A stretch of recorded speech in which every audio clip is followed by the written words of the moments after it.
पाकिस्तान के लिए इतना प्यार, और वो भी हफ्ते के अंदर अंदर। ईरान के साथ 10 बिलियन इधर से हो गया, 8 बिलियन आईएमएफ का हो गया, मियां साहब सीपैक के लिए कुछ 50 बिलियन मांगने चले गए हैं, और तुर्की के साथ और सऊदी अरेबिया के साथ 5 बिलियन वहां से आ गया। मैं तो ये 100-150 बिलियन आता नजर आ रहा है मुझे। मैं तो कल रात सो ही नहीं सका चीमा साहब। मैं तो सोच रहा था कि अमेरिका छोड़ के सिटीजनशिप पाकिस्तान शिफ्ट हो जाऊं, कि इतने डॉलरों की रेल पेल वहां पे। वो जो मुर्शद कहा करते थे कि यहाँ पे गोरे आके लाइनों में लगेंगे जॉब ढूंढने के लिए, मुझे लगता है वक्त आ गया। जब $100 बिलियन यकलख्त आएगा पाकिस्तान में, तो चीमा साहब ਤੁਹਾਡੇ ਤੇ ਹਾਸੇ ਨਿਕਲਦੇ, ਕਹਿੰਦੇ ਡੁੱਬੀਆਂ रकमां जो तर गई ਤੁਹਾਡੀਆਂ। लेकिन चीमा साहब एक हफ्ते के अंदर अंदर इतनी कॉम्पिटेंट लीडरशिप है हमारी, तो फिर इतना बड़ी कॉम्पिटेंट। मैं हैरान हूं, हफ्ते 10 दिन के अंदर अंदर आपने सऊदी अरेबिया, ईरान, उसके बाद यूएसए, उसके बाद टर्की का आना, फिर चाइना जाना। मुल्क तो आपने छोड़े ही को नहीं। पीछे जर्मनी, यूके जर्मनी बच गया, पता नहीं जर्मनी और फ्रांस, हो सकता है कि एक भाई उधर गया दूसरा फ्रांस चला जाए, शहबाज शरीफ साहब। लेकिन चीमा साहब, इसमें से जो मैं देख रहा था, हम ज्यादातर मेमोरेंडम ऑफ अंडरस्टैंडिंग साइन होते हैं, उससे आगे क्लोजिंग तक हम नहीं पहुंच पाते। सऊदी डेलीगेशन आया है, सिर्फ मेमोरेंडम ऑफ अंडरस्टैंडिंग साइन हुए हैं, जिसमें पीछे खड़े हो जाते हैं वजीर आजम साहब, और सुर्खियां बस बन जाती हैं कि 5 बिलियन इधरों आ गया, 10 बिलियन इधर आ गया। कौम हंस पड़ती है, जिस तरह वो लतीफा है, वो कहते हैं हासे दे निकलने ने डुबियां रकमा जो तर गई। लेकिन एक रिजल्ट जीरो है, रिजल्ट जीरो। कौम जिहाद के चक्कर में है, और ऊपर को 5,000 लोग जाने, मैंने जिसको आपको मिसाल दी है, वो सारी दुनिया के चक्कर लगा रहे हैं कि पैसे निकाल। आज एक और खबर भी आ गई है, बल्कि उसके ऊपर लोगों ने ट्वीट भी, कि मुर्शद पाक, जिन्होंने आते ही वजीर आजम हाउस की भैंसें और गाड़ियां बेच दी थी, उनके हेलीकॉप्टर का खर्चा 98 करोड़ के पता 90 करोड़ था, और 1 अरब के करीब उनका था। जहां जो हेलीकॉप्टर के ऊपर वो बनी गाला के आसपास फिरते रहते थे, घूमते रहते थे, उसके ऊपर सैर करते रहते थे।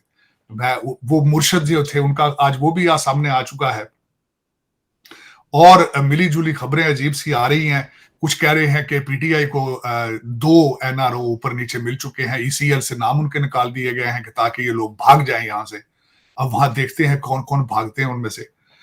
और दूसरा, चीमा साहब, इकोनॉमी के लिहाज से अभी तक कोई खास ऑन ग्राउंड रियलिटी अभी तक चीज मिच्योर होती नजर नहीं आ रही है, अगर देखा जाए तो। अब देखें, लेकिन इसके ऑप्टिक्स जो है, जो सबसे पहले जो मुझे एक थोड़ा सा एतराज था, मैं मेंशन करना चाहूंगा।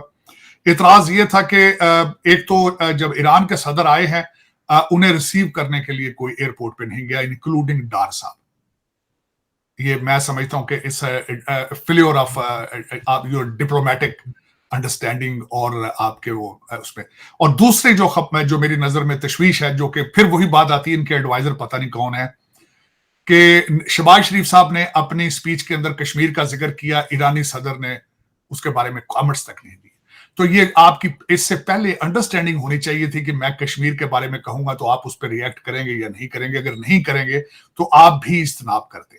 लेकिन ये मुझे लगा है कि उन्होंने आपके जमीन के ऊपर आके आपको स्नब किया है। लेकिन दिस इज डिप्लोमेटिक फ्लेवर, तो पता नहीं क्या बात है।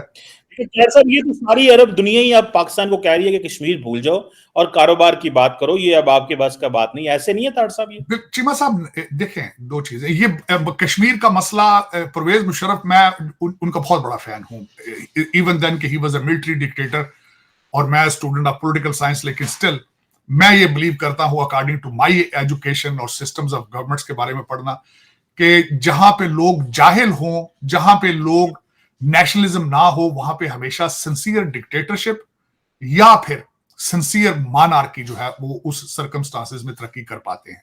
ही was a sort of a sincere dictator in Pakistan. वो he was very close to resolve the Kashmir issue, he was very close.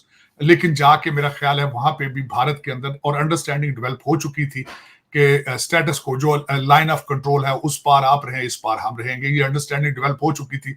लेकिन समहाउ दैट वो प्लान जो है डिरेल हो चुका है। लेकिन हम अब उससे आगे बढ़ नहीं रहे हैं, पता नहीं क्या वजह है।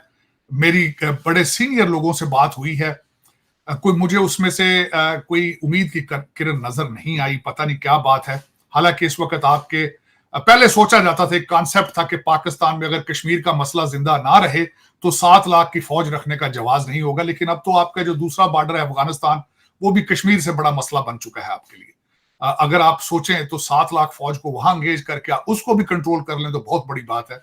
मेरे ख्याल में आपको पाकिस्तान को चाहिए मूविंग फॉरवर्ड से मुराद ये होता है कि चलें, मैं कहता हूं आपका इशू है, चाइना और इंडिया का भी तो आपस में इशू है, पूरी स्टेट का इशू है उनका भी, लेकिन ट्रेड जारी है, लेकिन डायलॉग जारी है, उनके मीटिंग्स भी होती हैं, साइड लाइंस पे भी मीटिंग होती है, लेकिन पता नहीं आप you have become a non workable country. और ना सिर्फ इनके साथ, कई और ममालिक के साथ भी आपके हालात बिल्कुल इसी तरह के हैं।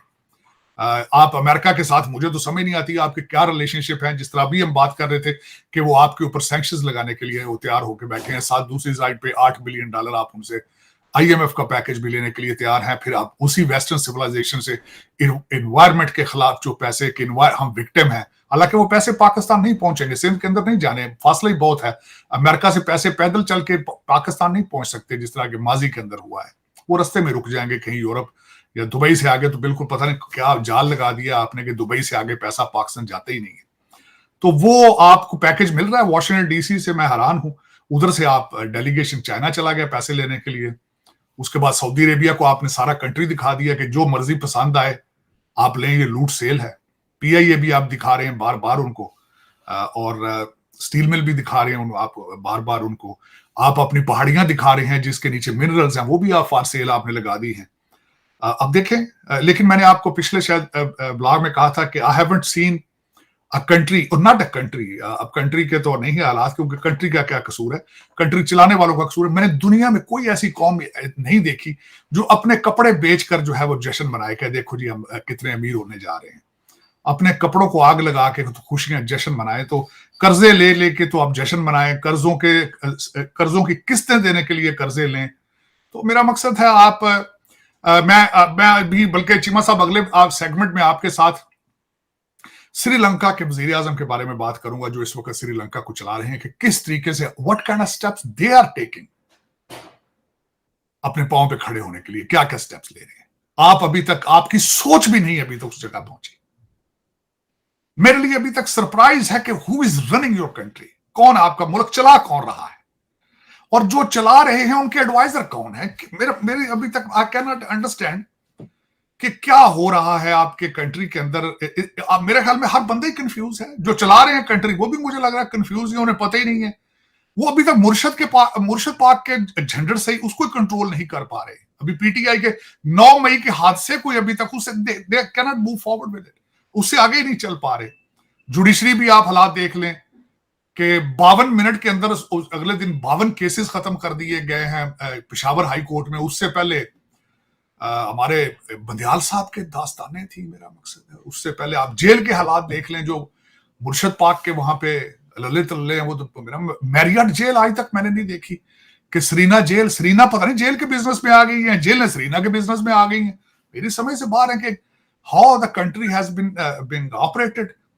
और लेकिन अब लग ये रहा है कि शायद रिलीफ मिलनी शुरू हो चुकी है, NRO पीछे से शुरू हो गया। मैंने कल की मेरी पाकिस्तान में कुछ दोस्तों से बात हुई थी, उन्होंने कहा मामला तो कुछ सेटल हो रहे हैं, लेकिन कंफ्यूजन ये है कि मुर्शद पाक की गारंटी कौन देगा। मैंने फौरन यहां बैठे वॉशिंगटन DC में मुझे अंदाजा था कि बीबी बुशरा, मेरे ख्याल में तो आपकी एस्टेब्लिशमेंट या दूसरे अदारों को खास साहब से तो बात भी नहीं करनी चाहिए, बात करें बुशरा बीबी से, जिनके हुक्म पे सारा कुछ वो करते हैं, जिनके हुक्म के ऊपर उस्मान बुजदार आया था, जिसके हुक्म पर एन से इमरान और एन से अली अमीन पिक किए गए हैं। उनसे बात करें भाई, आप बताएं एन से कोई किसके साथ बात करें। तो क्योंकि मुर्शिद पाक पहले गुजर खां के एक पीर के पास मुरीद थे उनके, उससे पहले, और फिर दूसरी दफा वो मुरीद हो गए बीबी बुशरा के। तो अब वो मेरा ख्याल है कि मुरीद के साथ डिस्कशन करने से पहले या डील बनाने से पहले, my humble request, why don't you go to the original source. Madam Bushra के साथ बैठें और डिस्कस करें कि हम 200 काले बकरों का नजराना पेश करना चाहते हैं, और प्लीज दम दरूद करें पाकिस्तान के ऊपर और रहम फरमाएं, पाकिस्तान को के ऊपर तरस करें कि ये तड़प तड़प के लोग मर रहे हैं। 250 मिलियन लोग हैं जिनका कोई फ्यूचर नहीं है, कोई फ्यूचर नहीं। 1 करोड़ से नीचे आने वाले हैं गुर्बत से, तड़प रहे हैं लोग गुर्बत की वजह से। सुबह का खाना खाते हैं, शाम की फिक्र पड़ जाती है चीमा साहब, लेकिन पता नहीं क्या बात है, किसी को तरस नहीं आ रहा इस कंट्री के ऊपर।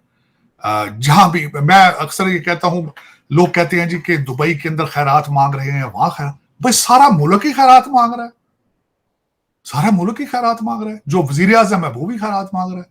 पाकिस्तान के प्रधानमंत्री शहबाज शरीफ को उस वक्त अपमानजनक स्थिति का सामना करना पड़ा जब ईरान के राष्ट्रपति इब्राहिम रईसी ने मीडिया के सामने ही कश्मीर पर पाकिस्तान का साथ देने के मुद्दे पर चुप्पी साध ली। 3 दिवसीय दौरे में सोमवार को पाकिस्तान पहुंचे ईरान के राष्ट्रपति ने पीएम शरीफ से मुलाकात के बाद एक संयुक्त प्रेस कॉन्फ्रेंस को संबोधित किया। इस प्रेस कॉन्फ्रेंस के दौरान शहबाज शरीफ ने कश्मीर का मुद्दा उठाया और कोशिश की कि रईसी भी कश्मीर के इस मुद्दे पर पाकिस्तान के पक्ष में कुछ बोले, लेकिन उन्हें इस मुद्दे पर निराशा हाथ लगी। संयुक्त प्रेस कॉन्फ्रेंस के दौरान शहबाज शरीफ ने ये कोशिश की कि ईरान गाजा पर जो रुख अपना रहा है, कश्मीर की स्थिति पर भी उसका रुख वैसा ही हो। उन्होंने राष्ट्रपति रईसी को धन्यवाद देते हुए कहा, मैं कश्मीर की खातिर आवाज उठाने के लिए आपको और ईरान के लोगों को धन्यवाद देता हूँ। हालांकि रईसी इस टिप्पणी पर असहज दिखाई दिए और अपने भाषण में उन्होंने कहीं भी कश्मीर की कोई भी बात करने से परहेज किया। रईसी ने कश्मीर का जिक्र करने की बजाय फिलिस्तीन का जिक्र किया और कहा कि ईरान लोगों के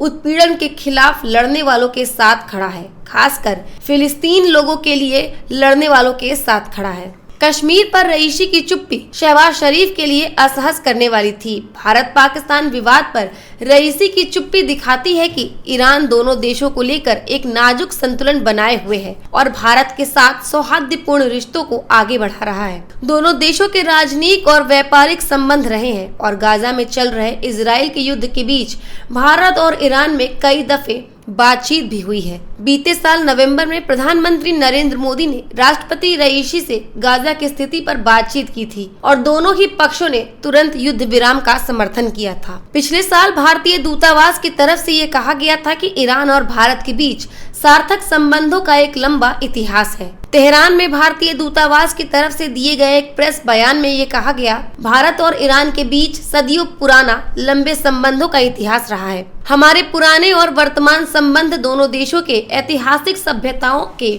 संबंधों की ताकत पर आधारित और आगे बढ़ते रहते हैं। जनवरी में विदेश मंत्री एस जयशंकर ईरान दौरे पर गए थे, जहां तेहरान में उन्होंने ईरानी विदेश मंत्री हुसैन आमिर से मुलाकात की थी। दोनों नेताओं ने फिलिस्तीन में हिंसा के साथ साथ ब्रिक्स देशों के बीच द्विपक्षीय और बहुपक्षीय संबंधों पर भी चर्चा की थी।